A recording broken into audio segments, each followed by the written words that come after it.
Nous sommes en Corée du Sud, sur l'île de Jeju, un paradis terrestre. Ici, la faune et la flore sont uniques. En 2007, elle est classée patrimoine mondial par l'UNESCO. Mais la même année, le gouvernement sud-coréen ordonne la construction sur l'île d'une base navale pouvant accueillir 20 navires de guerre d'ici 2014. Un drame écologique pour les 530 000 habitants de l'île, dont la majorité rejette le projet. Depuis, l'île est coupée en deux par ce mur de plusieurs kilomètres de long. Un mur pour empêcher les opposants d'accéder au chantier de la base navale. C'est un mur très haut et très dur. On l'appelle la forteresse de Byeongbak. Byeongbak, c'est le nom de notre président.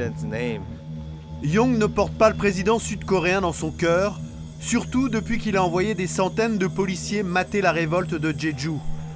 Une révolte contre la base navale qui a démarré il y a 5 ans, en même temps que les travaux. Mais les opposants le payent cher. En un an, 400 d'entre eux ont été arrêtés, certains emprisonnés pendant plusieurs mois. Aujourd'hui, c'est la mobilisation générale. Une centaine d'opposants s'est donné rendez-vous devant le chantier de la base navale. Arrêtez les explosions! Arrêtez de casser le rocher!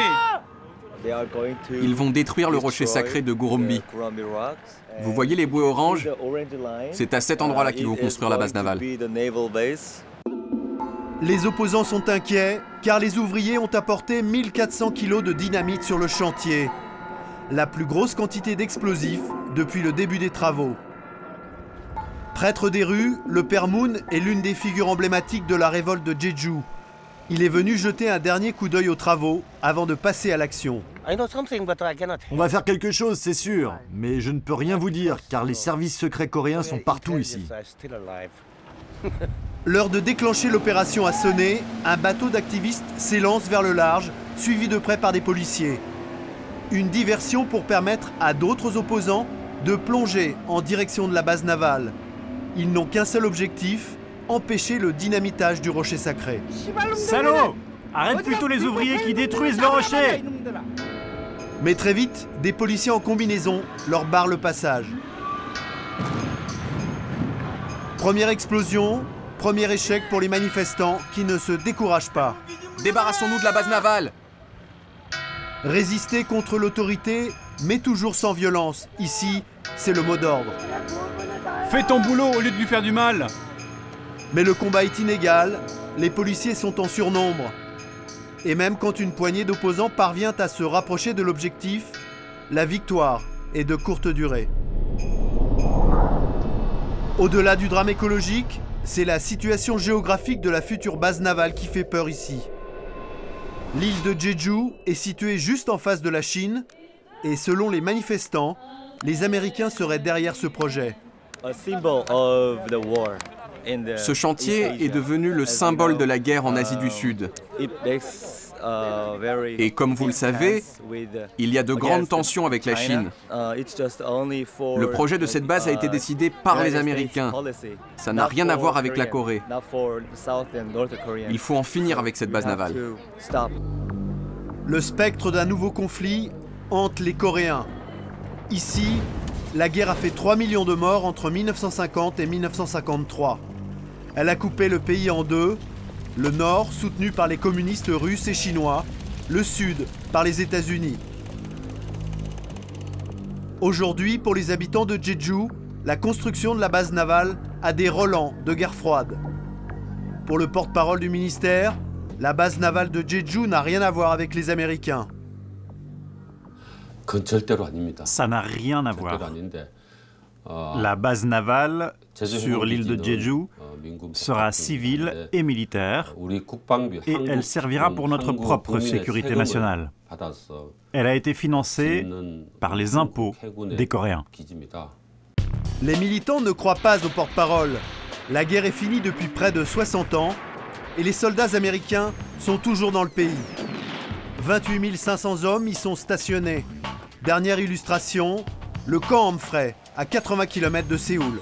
Bientôt la plus grande base navale américaine du pays.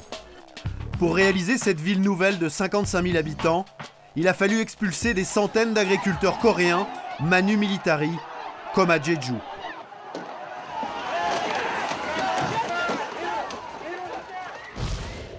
En visite à Séoul le 26 mars dernier, Barack Obama confirme le maintien des forces américaines en Corée et pour longtemps. Dans cette zone hautement stratégique d'un point de vue militaire et commercial, située tout près de son rival chinois. Les États-Unis, en tant que nation de la région Pacifique, joueront désormais un rôle plus important en transformant cette région et son avenir. Une annonce mal perçue en Corée du Sud, où la présence américaine n'est pas au goût de tout le monde. Les Américains se sentent ici chez eux et suscitent un rejet de plus en plus grand de la part des Coréens.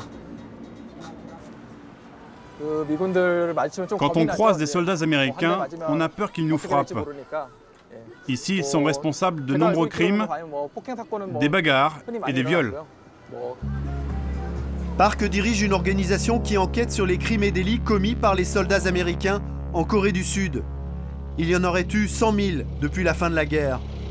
Des crimes dont la plupart des auteurs n'ont jamais été jugés. En 2002, le conducteur d'un char écrase 2 adolescentes. Il ne sera jamais condamné. Dans le pays, c'est la consternation. Ce drame aggrave un peu plus l'anti-américanisme en Corée du Sud. Ju est avocate. Elle défend les victimes de militaires américains. Elle se bat pour faire modifier une loi datant de la guerre et qu'elle considère comme injuste. Les soldats américains ont obtenu des droits privilégiés par rapport aux citoyens coréens. S'ils commettent un crime dans l'exercice de leurs fonctions, la Corée n'a pas le droit de les juger. Une loi toujours en vigueur aujourd'hui qui suscite l'indignation. Résultat, les Américains doivent faire profil bas. La nuit à Séoul, on voit de moins en moins de soldats américains. Désormais, ils sont soumis à un couvre-feu entre 1h et 5h du matin. L'entrée de certaines discothèques leur est même interdite. En général, quand il y a des soldats américains, ce sont eux qui cherchent les problèmes, surtout quand ils boivent. Donc on ne les accepte pas. Manifestation antigouvernementale devant la gare de Séoul. C'était le 25 mars dernier. Syndicats, militants des droits de l'homme et antinucléaires, tous unis contre la construction de la base navale de Jeju. L'opposition promet l'arrêt du chantier en cas de victoire aux prochaines élections, un chantier qui pourrait coûter la place de l'actuel président sud-coréen.